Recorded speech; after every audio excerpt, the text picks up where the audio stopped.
새 아파트에 입주하는 날입니다.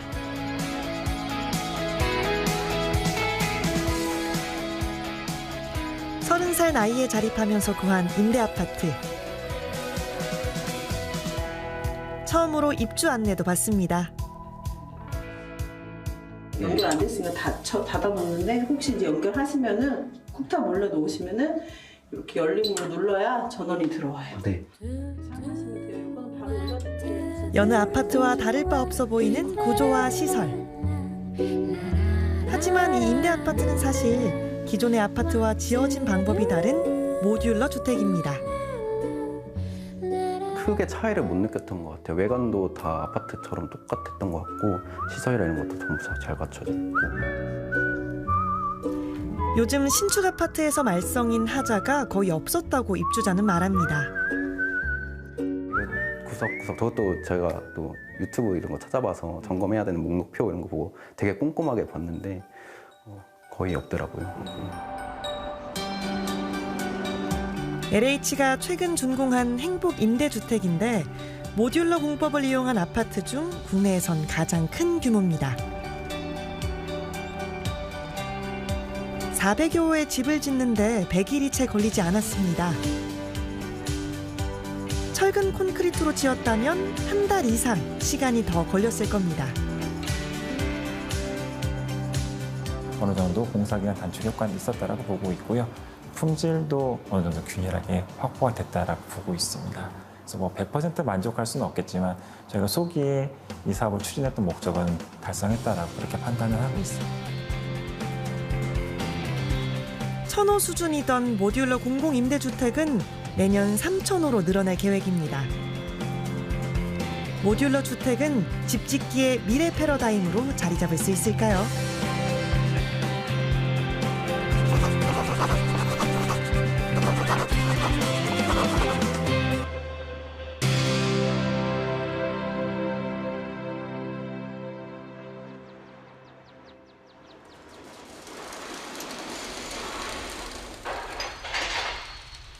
집 구조를 갖춘 모듈 제작에 공장 내부가 분주합니다. 용접으로 철구를 이어붙인 뒤 도장하고 실내 마감을 해나가다 보면 새로운 공간이 만들어집니다. 춘천에 있는 시립요양원 프로젝트하고 게이트하우스라고 하는 프로젝트 2개를 현재 지금 모듈 제작 중에 있습니다. 모듈러 주택은 이렇게 공장에서 만든 모듈을 트레일러에 실어 현장으로 이동한 뒤 쌓아 올리고 결합해 만들어집니다. 재료에 따라 크게 2가지 종류로 나뉘는데 공장에서 콘크리트 부재를 만들어 조립하는 PC주택과 철골 구조물로 만드는 스틸 모듈러 주택이 있습니다. 모듈러 건축 시장은 2018년 123억 원에서 2023년 8천여억 원 규모로까지 성장했습니다. 주로 학교 건물이나 군부대 생활관 등을 지을 때 활용됐는데 최근에는 고층 공공주택의 건축 방법으로도 그 쓰임새가 넓어지고 있습니다.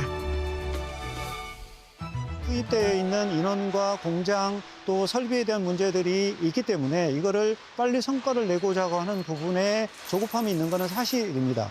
그럼에도 불구하고 현재는 지금 굉장히 시장이 많이 확대가 되고 있고 시장을 선도하던 포스코 ANC가 지난해 사업 철수를 결정했지만 GS건설과 삼성물산 등 대형 건설사들도 모듈러 산업에 속속 뛰어들고 있습니다. 다만 전체 건축 시장에서 모듈러 건축이 차지하는 비중은 아직 2%도 되지 않습니다. 전망이 밝다지만 지난해에는 모듈러를 직접 만드는 업체들의 성장이 둔화되기도 했습니다. 국내에서 가장 높은 13층짜리 모듈러 임대아파트를 지은 경험이 있는 이 공장도 노하우를 활용할 기회가 생각만큼 늘지 않았습니다. 공동주택 사업을 기본적으로 하는 사업이었는데 이 사업들이 작년에 이제 건설 경기가 침체가 되면서 발주되는 물량이 굉장히 축소가 됐고 거기에 따라서 저희들도 당연히 매출들이 줄을 수밖에 없고 영업이익도 아무래도 조금 줄어드는 그런 과정을 우리나라 모듈러 주택은 13층이 최고 높이이지만 외국에는 이미 초고층이라 할 만한 모듈러 공동주택들이 지어졌습니다. 영국에선 44층 규모의 임대주택이 런던 도심에 세워졌고 싱가포르에도 56층까지 쌓아 올린 고급 주택이 있습니다. 특히 싱가포르의 모듈러 주택은 정부의 의지가 반영된 결과입니다. 입찰 조건 중에 하나가 이 3차원 입체 모듈을 60% 이상, 골조의 60% 이상을 적용을 해라. 이런 예를 들면은 정책을 가지고 하고 있기 때문에 개발업자들 입장에서는 어쩔 수 없이 그런 정책을 받아들이고 모듈을 적용할 수밖에 없게 되는 거죠. 외국인 의존도가 높은 건설 노동 인력이 코로나 대유행 기간 크게 줄면서 건설 산업이 위기를 맞은 게 오히려 원동력이 됐습니다. 약간 연구 기반으로 한 옵션이라고 선택이라고 생각을 했으면은 코로나를 지나면서는 싱가포르 정부가 선을 한 게 이거는 가격의 상승이라든지 그런 문제가 될 거가 아니고 싱가포르 건설 산업의 존립을 위해서 노동력에 의존하지 않고 앞으로는 자동화하고 공장 생산을 하겠다라고 선언을 하게 되죠.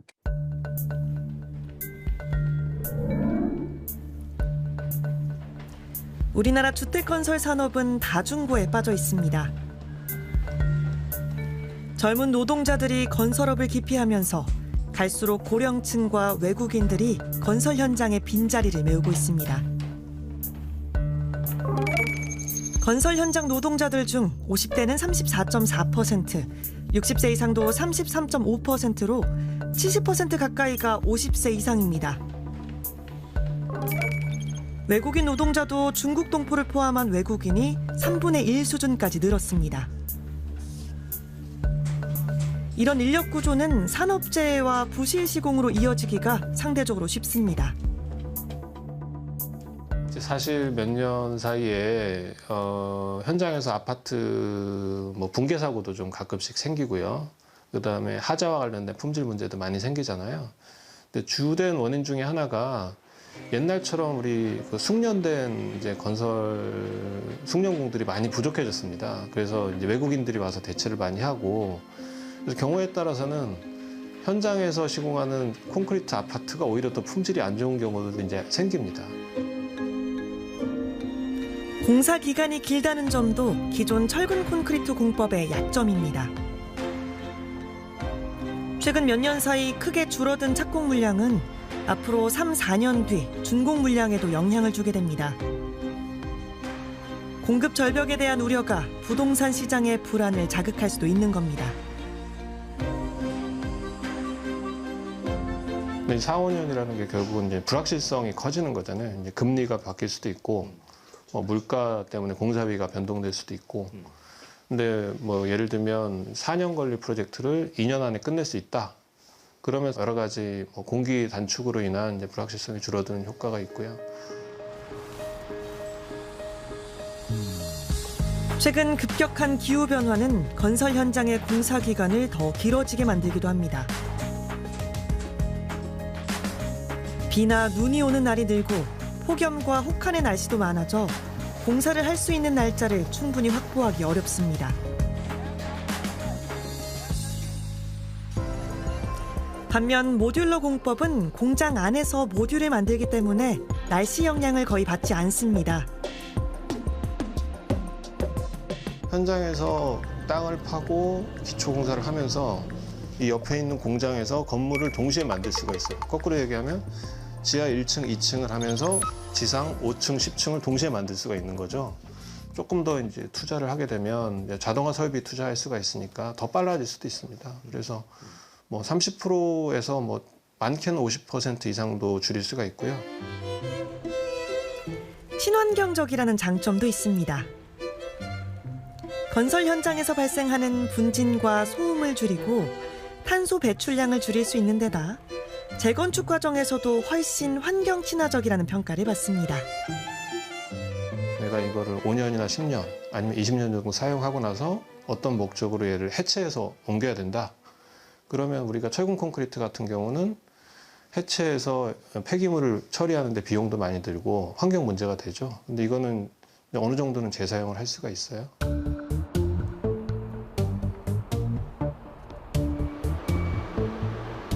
모듈러 주택 기술력을 높이기 위해 만든 모듈러 랩입니다. 통합적인 기술 개발하고 검증이 필요한데 그것 때문에 저희가 주거 성능에 대한 부분, 구조 성능에 대한 부분을 테스트하기 위한 시설을 하기 위해서 건설 회사만이 아니라 제철 회사도 참여해 만들었습니다. 향후에 건설 패러다임에 맞춰서 시장이 변화할 것으로 보고 있기 때문에 그런 변화하는 시장에 맞춰서 저희가 기본적으로 솔루션에 대한 기술들을 축적하고 있지 않으면 향후에 시장이 열렸을 때 저희가 진입하기 힘들 것으로 판단하고 있고요. 사전에 진입을 해서 이런 시장에 진입하기에 앞서서 여러 기술들을 개발을 해놓자는 입장이기도 합니다. 내화 성능, 즉 불이 났을 때 건물이 버틸 수 있는 시간을 늘리는 기술도 연구하고 있습니다. 철강으로 만든 모듈러 주택은 철근 콘크리트 주택보다 불을 견디는 성능이 떨어지는데 높이 지을수록 내화 기준을 맞추자면 비용이 많이 들어가 더 나은 기술 개발이 필수입니다. 건설사에서 현강을 사용하게 되었을 때 전체 공사비의 8% 혹은 10% 정도가 내화 비용으로 들어가게 되는데요. 이 모듈러 또한 사실은 기존 건축 기준을 현재 따르고 있기 때문에 그런 것들을 피할 수가 없습니다.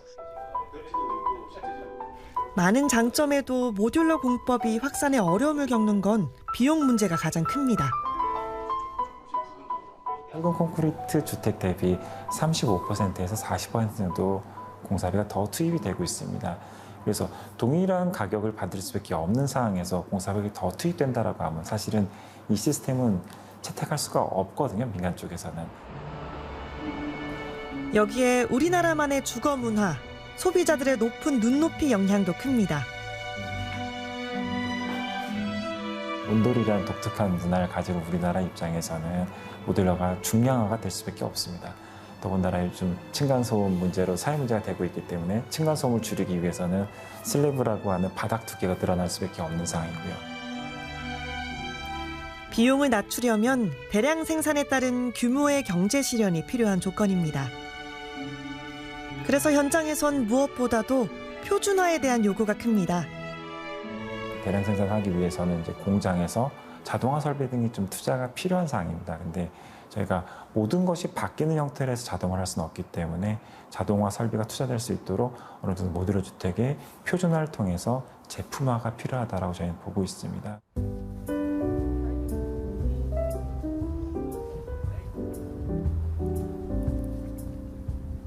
최근엔 모듈러 주택 시장에 국내 가전업체들도 눈길을 돌리고 있습니다. 이미 만들어진 집에서는 이상적인 가전 경험을 구현하는 데 한계가 있다 보니 아예 가전을 중심으로 한 집을 직접 만들기로 한 겁니다. 테슬라처럼 그냥 엔트리급을 사가지고 나중에 집이 업그레이더블한 집이면 좋겠다. 그러니까 이런 생각은 저의 생각엔 전자회사만 할 수 있는 그런 포인트인 것 같아요. 그래서 이 집도 하드웨어도 소프트웨어도 업그레이드블하게 기본을 만들어 놓은 집이다. 집의 설계부터 가전제품 활용의 최적화 조건을 연구하다 보니 에너지 효율도 극대화할 수 있습니다. 왜냐하면 공장 안에서 모든 게 이루어지기 때문에 뭐 공조 장치를 설치한다거나 이럴 때 좀 더 수월한 면이 있고요. 결국은 이 집은 저희는 제조로 봅니다. 저희는 건설 베이스가 아니고 제조 베이스이기 때문에 여러 의미에서 모듈러 주택은 건축의 디지털화를 촉진하기 위해 좋은 조건을 갖추고 있습니다. 제조업처럼 자동화 생산시설에서 집을 만든다면 더 좋은 품질의 집을 더 빠르게 지으면서도 단가가 저렴해지는 효과를 기대할 수 있다는 전망입니다.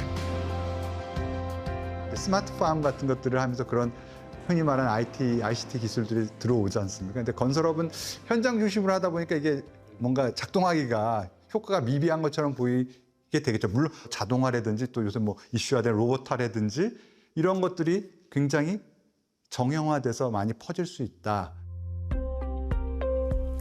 서로 다른 분야의 기업들이 모듈러 주택을 향해 저마다 젠걸음을 하고 있지만 관련 제도의 변화는 더디기만 합니다. 현장에서의 하자를 줄인다든지 또 감리 제도라든지 분양 제도라든지 이런 것들이 다 기존의 현장에서의 콘크리트 아파트에 포커스가 돼 있기 때문에 이것을 공장에서 만든다라고 생각하면 그 제도들이 조금 바뀌어야 되는 부분들이 있거든요. 발주와 공사비 산정 기준, 각종 주택건설 관련 법령들이 모듈러 주택건설의 특성을 반영하지 못하고 있습니다. 몸에 안 맞는 옷을 입다 보니 성장하기 어려운 조건인 겁니다. 제작 후에 운반을 해서 현장에서 설치하는 과정까지에 대한 건설 기준, 모듈러 주택, 모듈러 건축에 대한 건설 기준과 이거에 대한 인증 제도를 도입을 해서 기업들이 그 제도에 기반한 투자를 해나갈 수 있도록 유도해주는 조치가 우선적으로 필요하다고 봅니다. 고층화의 발목을 잡고 있는 내화 기준도 모듈러 주택의 특성에 맞게 정비하면 비용 부담을 좀 덜 수 있습니다. 그게 부재 단위로 그 기준이 잡혀 있습니다. 이런 부분들이 모듈 단위에서 그 내화 기준을 충족시키면 부재 각각이 갖고 있는 내화 기준을 충족시킨 걸로 인정을 할 수 있는 성능 중심의 기준으로 대체를 하자.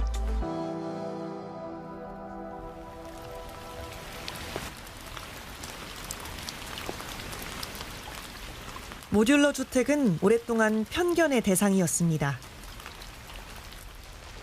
저렴하고 얄팍한 조립식 주택이나 안전하지 않은 시설이란 생각에 부정적인 목소리도 적지 않았습니다.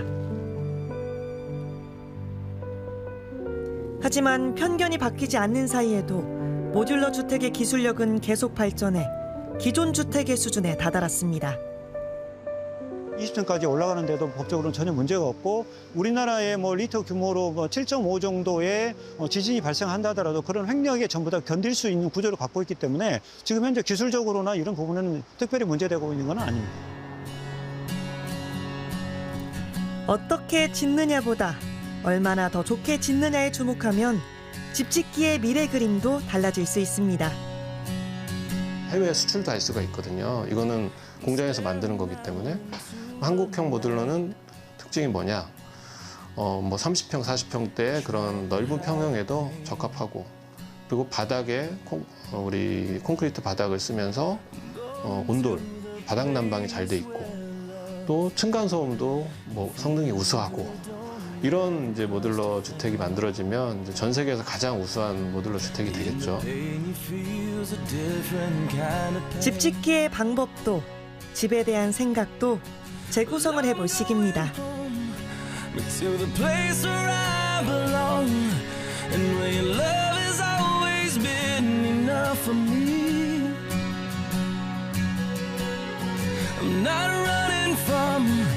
No, I think you got me all wrong. I don't regret this life I chose for me.